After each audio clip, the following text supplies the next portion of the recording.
Good evening mga kaurupod.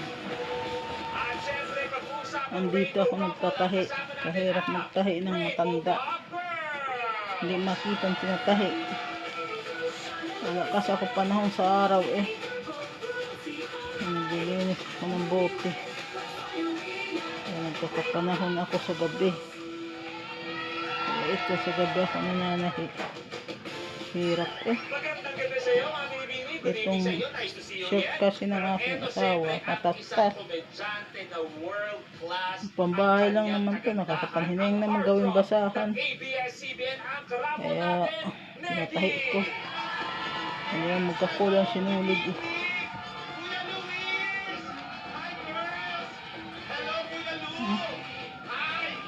Hirap eh. Hirap manahi ang matanda. Totoo.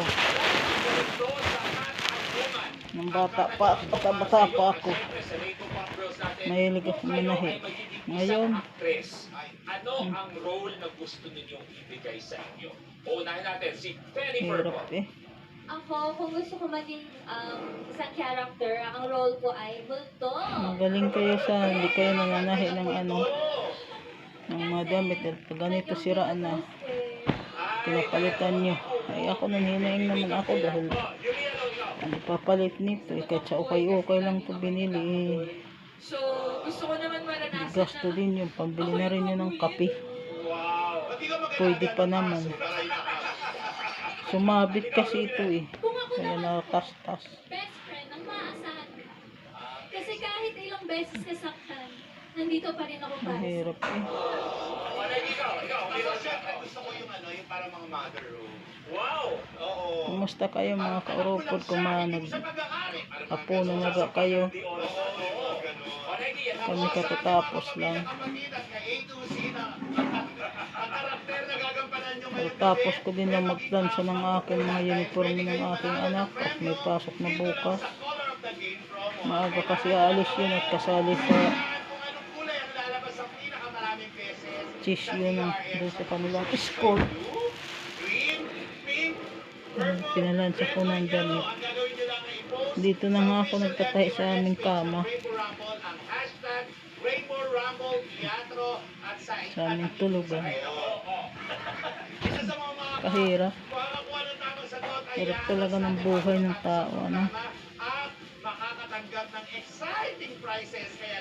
Pero papasalamat pa rin ako sa Diyos at kahit paano ay wala kami mga karamdaman. Mayroon yung mga sakit-sakit ng katawan, sakit ng mga tuhod-tuhod. Ayun naman ay parte ng pagtanda. Ganun yata nila ng tumatanda eh. Masasakit ng kasukasuhan. Akin ang laban na to. Basta ang hinihiling ko lang lagi lang tayo gabayan lahat. Lahat ng lumalaban ng patas. Lahat ng tao na katulad namin sa pag-isang tuka. Laban lang tayo. At hindi tayo pababayaan ng Diyos. Hindi na ako ng lalaki dito. Sabi nga Tayo pababayaan at ang ating mga pamilya. At inanyayaan ko rin kayong mula sa San Juan, ang negosyante, manood ng aking video. Mga kaurupod, mag-subscribe kayo at mag-comment naman kayo. Yung mga nanonood, sana ho mag-comment din po kayo. At mag-like. Maraming salamat po sa inyong lahat. At ingat po kayo. Gabayan po kayo ng Panginoon sa Kristo. Bye-bye po.